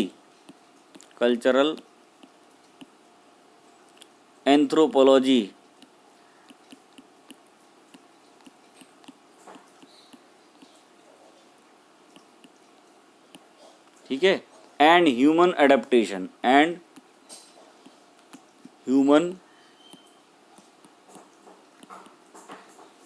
adaptation. अब यहाँ समझिए कि उत्तर प्रदेश की प्रवृत्ति है ऐसी बुक्स जिन्होंने पर्यावरण के विषय में कुछ एक नई परंपरा को स्टार्ट किया, वो पूछ लेता है। ठीक है ना। तो जॉन डब्ल्यू बेनेट ने 1976 में एक बुक प्रकाशित की जिसका नाम था the ecological transition cultural anthropology and human adaptation. इस बुक में पहली बार उन्होंने पारिस्थितिकी संक्रमण की अवधारणा को प्रस्तुत किया था। तो बुक भी इम्पोर्टेंट है और ये क्वेश्चन तो इम्पोर्टेंट है ही है। अगला क्वेश्चन देखिए, समुदायों का पूर्ण क्रम जो क्रमशः एक निश्चित स्थान पर बदलता है क्या कहलाता है? ए, पारिस्थितिक अनुक्रम। B, shear. डी, समुदाय गतिकी। डी, जैवभार पिरामिड। तो जैवभार पिरामिड तो होगा ही नहीं, तो इसको तो हटा ही दीजिए, पारिस्थितिक अनुक्रम भी नहीं होगा। इसका सही उत्तर जो है वो है सीयर। ठीक है, सीयर इसका सही उत्तर है। अगला है पारितंत्र की घटती उत्पादकता के क्रम में निम्नलिखित में से कौन सा अनुक्रम सही है? तो यहाँ पे एक चीज ध्यान रखिएगा कि जो पारितंत्र में सर्वाधिक उत्पादकता होती है वो मैंग्रोव की होती है, ठीक है, और सबसे कम उत्पादकता होती है वो महासागर की होती है। तो आपको बस ऐसे ही ऑप्शन ढूंढना है।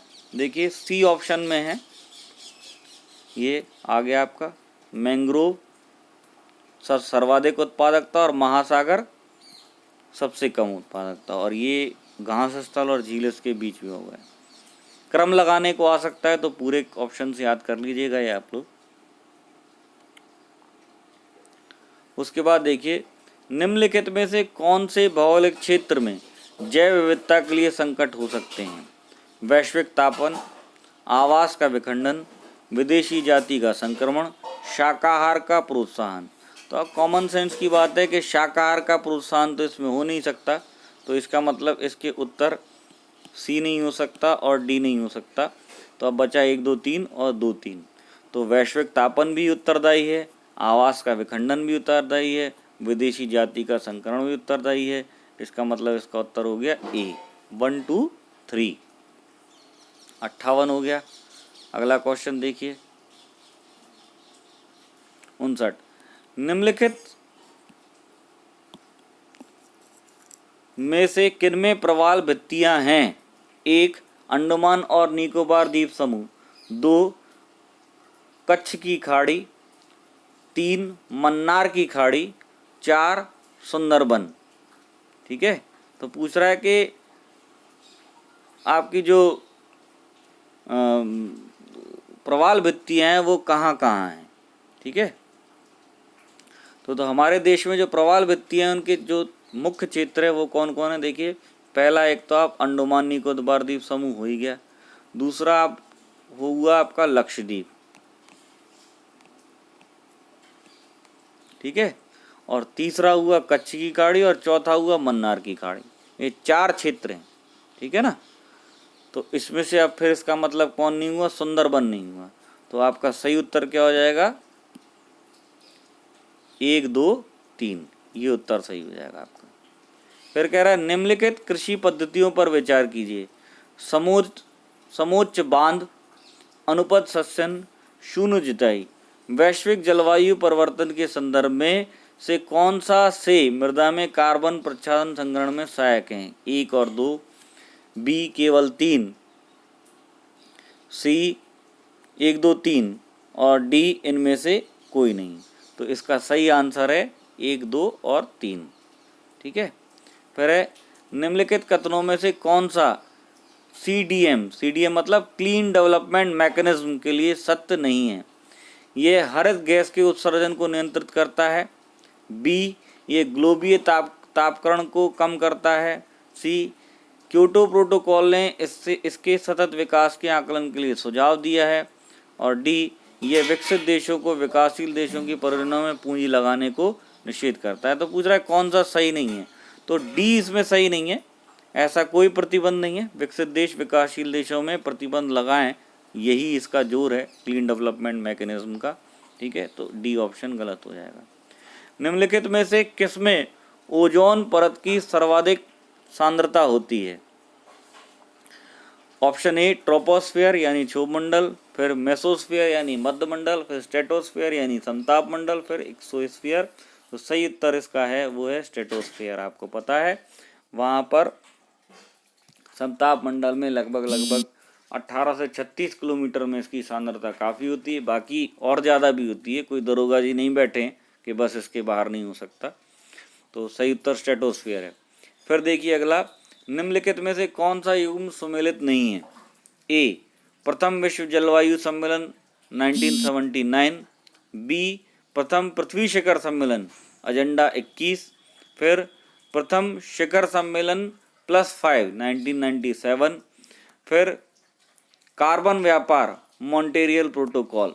देखिए कार्बन व्यापार का संबंध मॉन्ट्रियल प्रोटोकॉल नहीं है, मॉन्ट्रियल प्रोटोकॉल का संबंध ओजोन परत के संरक्षण से था। तो इसका जो सही सुमेलित नहीं है वो है आपका ये डी।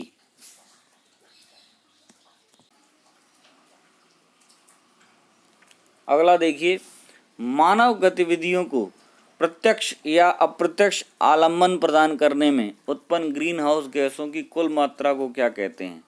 कार्बन डाइऑक्साइड सूचकांक, कार्बन फुटप्रिंट या पदचिह्न, कार्बन पृथक्करण, कार्बन अवशोषण। ठीक है, ये इन्होंने पूछा है। ठीक, तो इसका सही उत्तर जो है वो है कार्बन फुटप्रिंट या कार्बन पदचिह्न। ऑप्शन बी हो जाएगा इसका। 65वां देखिए, निम्नलिखित में से कौन सा एक भारत के राष्ट्रीय जलवायु परिवर्तन की कार्य योजना के 8 मिशनों में शामिल नहीं है? सौर शक्ति, वनीकरण। ठीक है, इसके बाद देखिए आप अगला, नाभिकीय शक्ति, अपशिष्ट से ऊर्जा की प्राप्ति। तो जो national action plan on climate change है उसमें नाभिकीय शक्ति नहीं है, बाकी अन्य सभी हैं। ठीक है, नाभिकीय शक्ति नहीं है, बाकी अन्य सभी हैं। ठीक है, इसमें 8 राष्ट्रीय मिशन शामिल हैं, 8।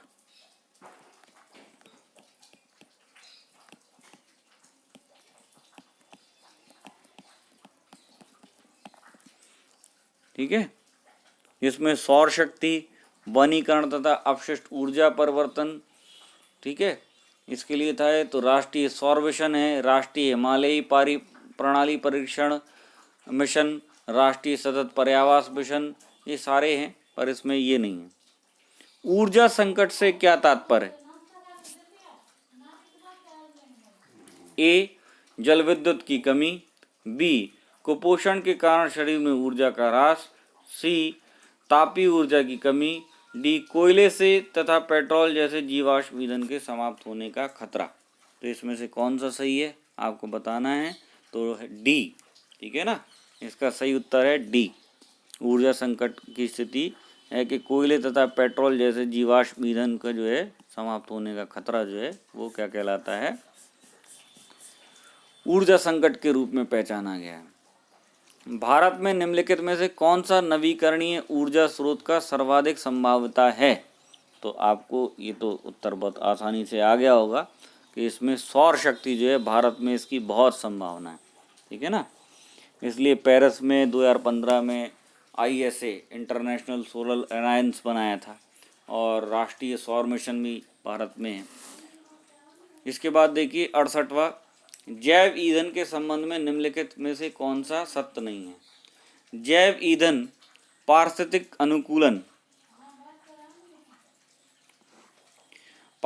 अनुकूलन होता है, जैव ईंधन लागत प्रभावी होता है, जैव ईंधन ऊर्जा संकट समाधान में योगदान दे सकता है, जैव ईंधन मक्का से भी बन सकता है। तो इसमें कौन सा सत्य नहीं है, तो ये बताना है आपको।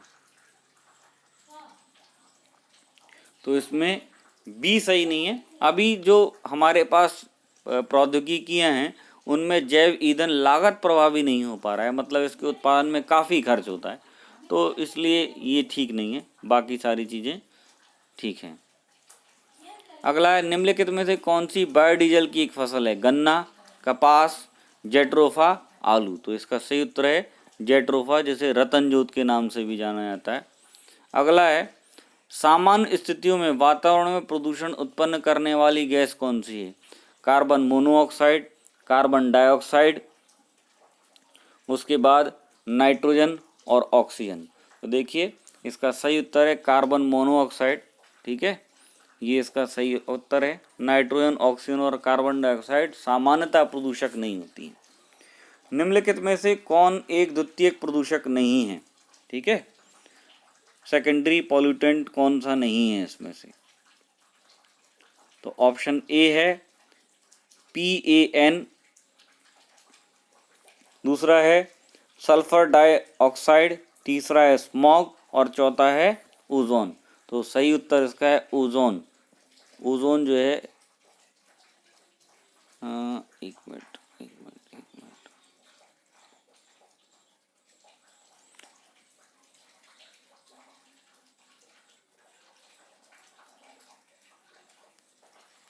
सॉरी, सही उत्तर इसका है सल्फर डाइऑक्साइड। सल्फर डाइऑक्साइड द्वितीयक प्रदूषक नहीं होता, ये प्राथमिक प्रदूषक होता है, ठीक है ना।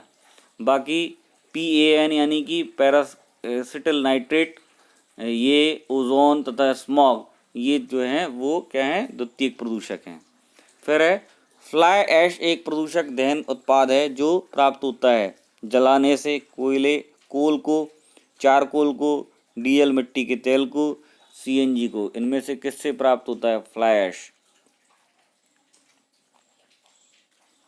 तो ये प्राप्त होता है पत्थर का जो कोयला होता है उसको जलाने से जो है फ्लाई ऐश बनता है। अगला देखिए, इंडोर वायु प्रदूषण का सर्वाधिक महत्वपूर्ण प्रदूषक है sulphur dioxide, carbon dioxide, nitrogen dioxide, radon. ठीक है, कौन इसमें से सबसे ज़्यादा है? तो इसका सही उत्तर है इंडोर वायु प्रदूषण में सर्वाधिक महत्वपूर्ण प्रदूषक रेडॉन गैस है। रेडॉन एक रंगहीन गंधहीन रेडियोएक्टिव अक्रिय गैस है। रेडॉन गैस रेडियम से उत्सर्जित होती है, ठीक है, और इससे लंग कैंसर होने की संभावना होती है। अगला है, निम्न में से एक वर्षा के पानी में घुलने से वर्षा का पानी अम्लीय वर्षा होता है? सल्फर के ऑक्साइड, बोरोन की ऑक्साइड, हाइड्रोक्लोरिक अम्ल और नाइट्रिक अम्ल। तो इसका सही उत्तर है आपका सल्फर के ऑक्साइड। सल्फर के ऑक्साइड और नाइट्रोजन के ऑक्साइड के कारण जो है वर्षा का जल अम्लीय हो जाता है। अम्ल वर्षा होती है कारखानों से, कोयला जलाने से, पेट्रोल से, लकड़ी से। तो इनमें से जो सही उत्तर हो जाएगा वो होगा क्या भाई?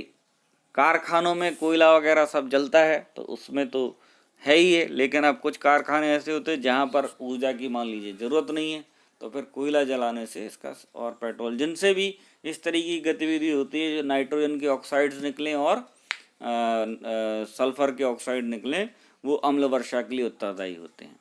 अगला देखो, कार्बन क्रेडिट की अवधारणा निम्नलिखित में से किस एक समझौते के अंतर्गत आई? पेरिस समझौता, मॉन्ट्रियल प्रोटोकॉल, क्योटो प्रोटोकॉल, पृथ्वी सम्मेलन, रियो डी जेनेरियो। इनमें से किस में ये आई? ठीक है, ये बताना है आपको। तो आपका सही उत्तर है सी, क्योटो प्रोटोकॉल। क्योटो प्रोटोकॉल में है। फिर निम्नलिखित की कथनों पर विचार कीजिए। चावल की खेती वातावरण में कार्बन डाइऑक्साइड का एक महत्वपूर्ण प्रच्छादन करने वाली और ग्रीन हाउस गैसों का एक महत्वपूर्ण स्रोत है। दूसरा है इसमें, जब नाइट्रोजन आधारित उर्वरक उपयोग किया जाता है तो खेती की गई मिट्टी से नाइट्रस ऑक्साइड उत्सर्जित होती है। तो इनमें से कौन सा से कथन सही है?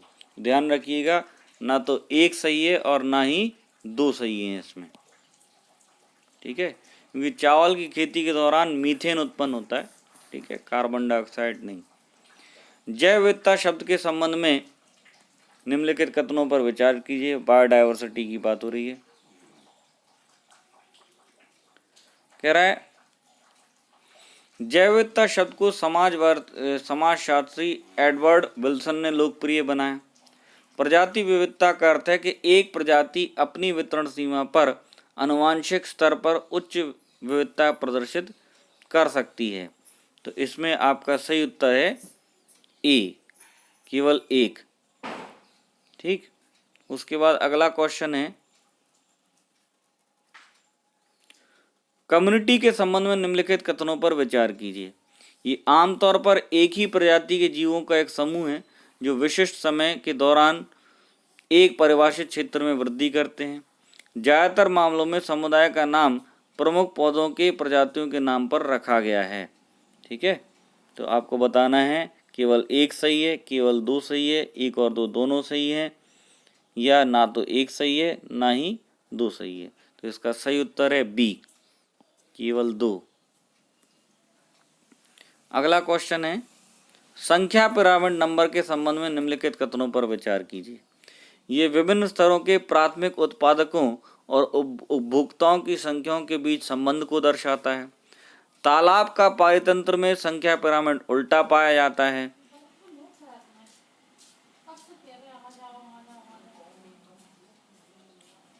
ठीक है। फिर अगला है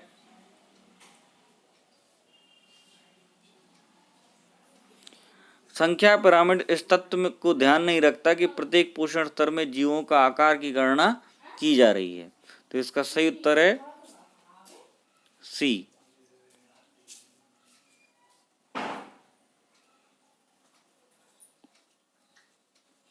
अगला देखिए, दुनिया भर में मौजूद जैव विविधता के संबंध में निम्नलिखित कथनों पर विचार कीजिए। दर्ज की गई सभी प्रजातियों में 70% से अधिक पौधे हैं। जानवरों में कीट सबसे अधिक प्रजाति समृद्ध वर्गीकरण समूह है जो कुल विविधता का 70% है। तो इनमें से आपको बताना है कौन से कथन सही है। तो इसमें केवल 2, बी सही है।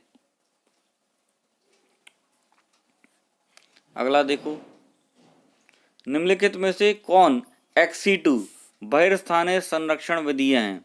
वनस्पति उद्यान, प्राणी उद्यान, पवित्र उपवन, वन्य जीव सफारी। ठीक है, तो एक्सी2 संरक्षण के अंतर्गत जो आते हैं, पवित्र उपवन को छोड़ दीजिए तो 1 to 4 ये एक्सी2 पद्धति के अंतर्गत आते हैं। ठीक है। अगला है, विश्व में सर्वाधिक प्रति व्यक्ति कार्बन डाइऑक्साइड उत्सर्जित करता है। तो प्रति व्यक्ति कार्बन डाइऑक्साइड,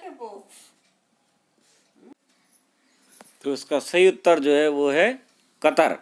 ठीक है, ध्यान रखिएगा, कुल कार्बन उत्सर्जन में सबसे ज़्यादा योगदान चीन का है, लेकिन आज की डेट में अगर प्रति व्यक्ति कार्बन उत्सर्जन की बात की जाए तो सबसे ज़्यादा योगदान जो है वो कतर का है।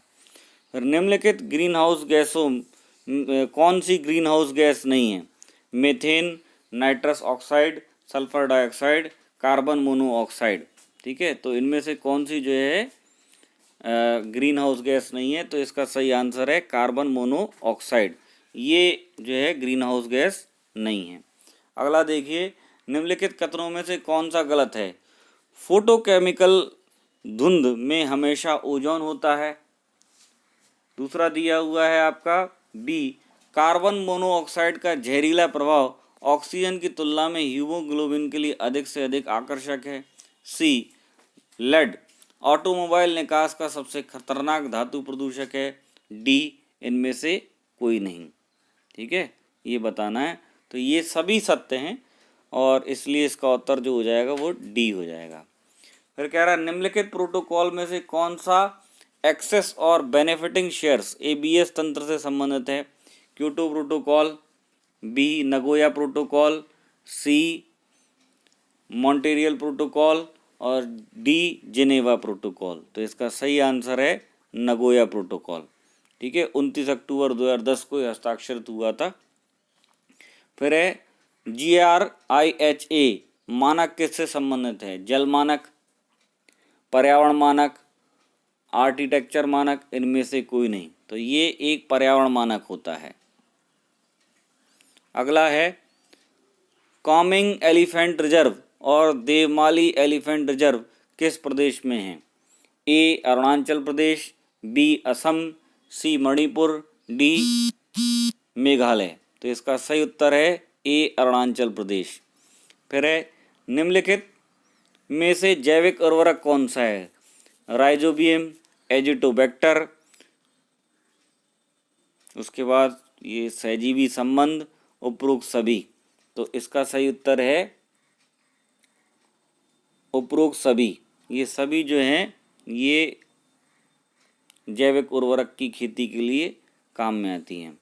जैविक खेती के फायदे ये कौन सा है? ये किफ़ायती है, कम समय लेती है, इसमें कम मजदूरी की ज़रूरत होती है, उपरोक्त सभी। तो इसका भी उत्तर क्या हो जाएगा? उपरोक्त सभी। सॉरी, ये किफ़ायती होती है। ठीक है ना, जैविक खेती में ये किफ़ायती होती है। फिर है, ध्वनि प्रदूषण को मापने हेतु निम्न में से कौन सी इकाई यूज़ करते हैं? नैनोमीटर्स, डेसिबल, हर्ट्ज, उपरोक्त में से कोई नहीं। तो नैनोमीटर्स को नापने के लिए जो आपकी इकाई यूज़ होती है वो होती है डेसिबल। ठीक है ना। ये पॉलीथीन की थैलियों को नष्ट नहीं किया जा सकता क्योंकि ये ना टूटने वाले अणुओं से बनी हैं, अकार्बनिक यौगिक हैं, पॉलीमर से बनी हैं, प्रोटीन से बनी हैं। तो ये चूँकि पॉलीमर से बनी होती हैं इसलिए ये आसानी से नष्ट नहीं होती हैं। निम्नलिखित में से कौन वस्तु जीवाणु से नष्ट नहीं होती? गोबर, पौधों की पत्तियाँ, खाद्य पदार्थ या प्लास्टिक? तो इसका उत्तर हो जाएगा प्लास्टिक। फिर अगला देखिए, चेरनोबिल दुर्घटना का संबंध किससे है? नाभिकीय दुर्घटना, भूकंप, ठीक है, इसके बाद बाढ़ या अम्लीय वर्षा, ठीक है ना। तो चेरनोबिल दुर्घटना जो हुई थी वो उस समय रूस में हुई थी 1986 में, रूस में, और एक नाभिकीय दुर्घटना थी 1986 में, ध्यान रखिएगा, ये 1986 में हुई थी ये। अगला देखिए, नेक्स्ट है, निम्नलिखित में से कौन जैविक संसाधन नहीं है? शुद्ध जल, कोयला, पेट्रोलियम, मछली? तो कौन सा एक जैविक संसाधन नहीं है? तो इसमें कौन सा जैविक संसाधन नहीं होगा? तो आपका शुद्ध जल जो है वो जैविक संसाधन नहीं है एक तरीके से। बाकी कोयला, पेट्रोलियम जो कि जीवाश्म ईंधन से है, तो इस तरीके से इसको कह सकते हैं कि ये भी जैविक संसाधन है। अगला देखो, प्रकाश का उत्पादन और उत्सर्जित करने के लिए बायोल्यूमिनेंस एक जीवित जीव की विशेषता है। निम्नलिखित में से कौन सा बायोल्यूमिनेंस की विशेषता को दर्शाता है? पशु, पौधे, कवक, जीवाणु? Option A 1 2 3, option B 1 3 4, option D 1 2 3 4, C 2 3 4। तो इसका सही उत्तर है आपका 1 2 3 4, सभी दर्शाते हैं बायोल्यूमिनेंस।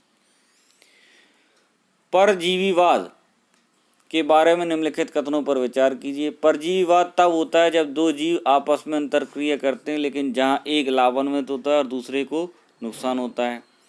गाय के आंत में पाया जाने वाला फीताकृमि परजीवीवाद का उदाहरण है। परजीवी हमेशा होस्ट को मार देता है। तो देखिए, तीसरा तो सही नहीं है कि हमेशा होस्ट को मार नहीं देता है, ठीक है ना, लेकिन बाकी ऊपर के दो जो हैं वो सही हैं। तो इसका सही उत्तर हो जाएगा 1 और 2। फिर भारत के जैव विविधता हॉटस्पॉट में निम्नलिखित में से कौन से हैं? पश्चिमी घाट बिल्कुल है, हिमालय, भारत भूटान क्षेत्र, सुंडालैंड। तो भारत भूटान क्षेत्र ये जो है थोड़ा सा डाउटफुल है, ठीक है ना, और इसका उत्तर हो जाएगा 1 2 4, ठीक। फिर है, प्रतिकूल परिस्थिति से बचने के लिए निम्नलिखित में से कौन सा निलंबित विकास का चरण में प्रवेश करता है? जंतु, प्लावक, भालू, घोंगा, मछली? तो इसमें से जो जंतु प्लावक होते हैं ये प्रतिकूल परिस्थिति से बचने के लिए निलंबित विकास को चरण में प्रवेश करता है, ज़ूप्लैंक्टन्स जो होते हैं। और लास्ट है, पारिस्थितिक इकोलॉजिकल बैलेंस प्रभावित हो सकता है नई प्रजातियों के आगमन से, प्राकृतिक खतरा, मानव जनित प्रदूषण से, ठीक है। तो इसका सही आंसर है डी 1 2 3। इन तीनों से ही जो है इकोलॉजिकल बैलेंस खराब हो सकता है। इसके साथ आज का टेस्ट 100 क्वेश्चंस का यहाँ समाप्त होता है। आप लोग इसको अच्छे से तैयार कर लीजिए, जो अतिरिक्त बिंदु आपको मिले वो लिख लीजिए। किसी भी तरीके की शंका के लिए आप कमेंट बॉक्स में जो है अपना प्रश्न लिख सकते हैं। ऊपर मैंने आपको नंबर बता दिए, उन पर संपर्क करके कोई भी टेस्ट सीरीज लेना चाहें तो टेस्ट सीरीज ले सकते हैं। Thank you very much.